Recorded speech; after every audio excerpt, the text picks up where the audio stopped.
Hey curlies, it's your girly. Welcome back to my channel. If you're new here, hit that subscribe button because today we're going to be talking about everything I wish I knew before I started my curly hair journey. Now let's get right into it.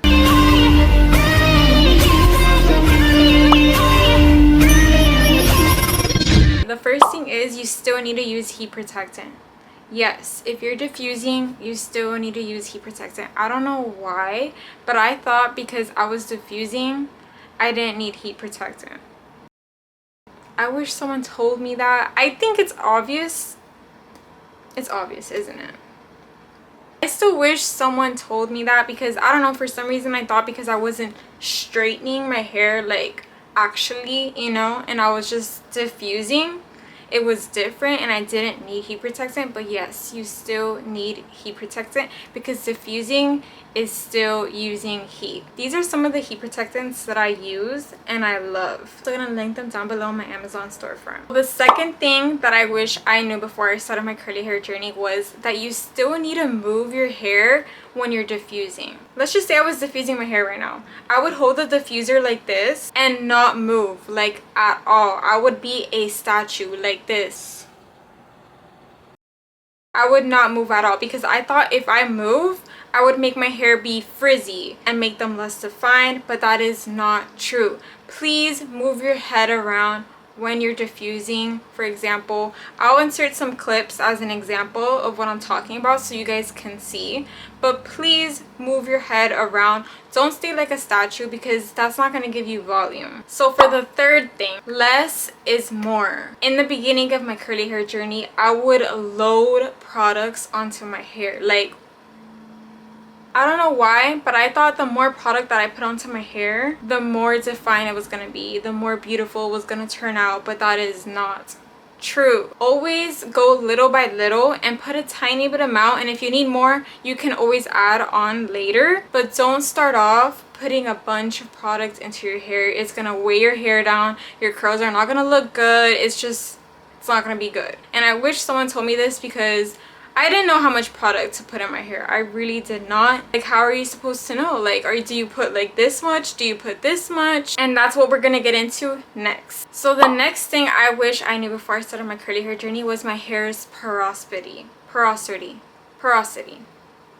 You guys know what I'm talking about. I didn't even know that was a thing or that existed or what that even was. Your hair's porosity, you grab a clean strand of hair, dip it in a cup full of water, and if it floats, you have low porosity. If it sinks to the middle, you have medium porosity, and if it sinks, you have high porosity. I'm gonna go put on the screen what each of these mean so you guys can see. I have low porosity hair. Another thing that I wanted to mention, your hair's porosity is very important because it determines how much protein your hair needs. Low porosity hair needs less protein than high porosity hair. I don't need protein every single wash day or every single day because I have low porosity hair. In the beginning of my curly hair journey, I had no idea if the products I was using on my hair contained protein. It's very important because if you have high porosity hair, you need a lot more protein. So you could be using products that have a lot of moisture and you can get moisture overload and your curls will feel very mushy and soft, and that's because you need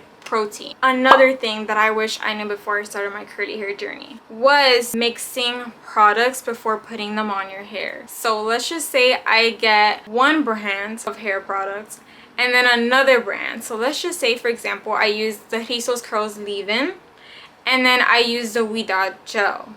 They're two different brands, so it's very important to mix them together and see if they mix well before you put them on your hair, because when you're using different brands, they tend to sometimes not mix really well. So what happened to me in the beginning of my curly hair journey was I was using a leave-in from a brand and then a gel from a different brand, and I put it in my hair and my hair felt like flaky. My results were not it. So it's very important to test out your products before you put them on your hair and see if they mix well if you want to mix brands. So I'm going to give you guys an example. I want to use the Curlsmith air dry cream, but I want to use the Huida gel. Now let's see if these two products mix well together. I'm gonna put a little bit of this cream on my hand, just like a drop. Then I'm gonna add a little bit of this gel on my hand. Now let's mix them together and see if they mix well. Bingo! We have a winner. These two products do mix well, so if I put it on my hair, you're not going to get that flakiness. Now I'm going to show you a combination that doesn't work. So let's just say I wanted to use the Verb Curl Cream. I'm going to go ahead and put a little bit of that on my hand. About that much. And then I wanted to use the Rizos Curls Gel, so I'm going to go ahead and add a little dot. As you can see, I have both products. Now let's go ahead and mix it. It comes out super clumpy. These products do not blend well together. That's a no. That's why it's so important to mix your products before you put them on your hair. Another thing I wish I knew before I started my curly hair journey was to clarify my hair. I did not know what clarify even meant. I just used regular shampoos, but it's so important to use detox and clarifying shampoos to remove buildup from your hair. These are some of my favorite clarifying shampoos. You need to clarify, because if you don't clarify your hair, you're just gonna have a bunch of buildup and your scalp is not gonna be clean, and healthy hair comes from a healthy scalp. Another thing is to protect your curls while you sleep. For the longest time, I did not protect my curls when I slept, and that's why my curls never lasted more than 1 day. Please protect your curls when you sleep, because it could ruin your hair, it could damage your hair, it could cause split ends, breakage. If you guys don't like to wear bonnets, you can wear silk scarves. And if you guys don't like to put anything on your hair, at least put a silk or satin pillowcase on your pillow. It would really help your curls. Another thing I wish I knew before I started my curly hair journey was to scrunch out the crunch. I did not know what that meant. So whenever I did my hair would always come out super hard and crunchy, and it looked like wet, but it was like hard. It was so bad. I'll insert some pictures.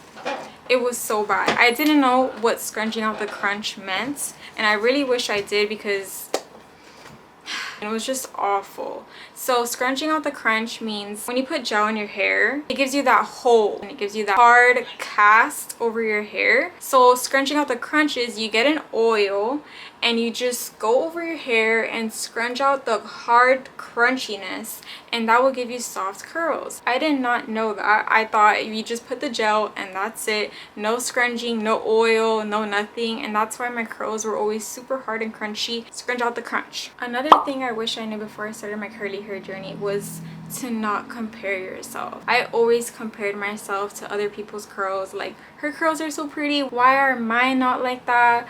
Hers are so beautiful, oh my gosh. And I used to hate my curls because they didn't look like other people's curls. But stop comparing yourself. We all have different curl patterns. We all have different textures. All of our hairs are beautiful, and your hair is beautiful too. God made each and every one of us unique, and you have to love yourself for the way that you are. You may want somebody else's hair, but somebody else may want your hair. You never know. And the last thing I wish I knew before I started my curly hair journey was patience.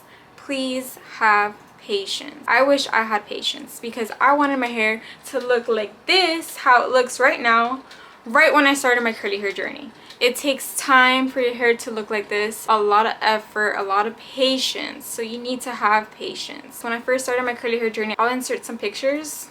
My hair was damaged. My hair was suffering from heat damage, from everything damaged. Your hair needs time to recover, and that requires for you to have patience. Never in a million years would I think that my hair would have looked like this if you told me that 3 years ago.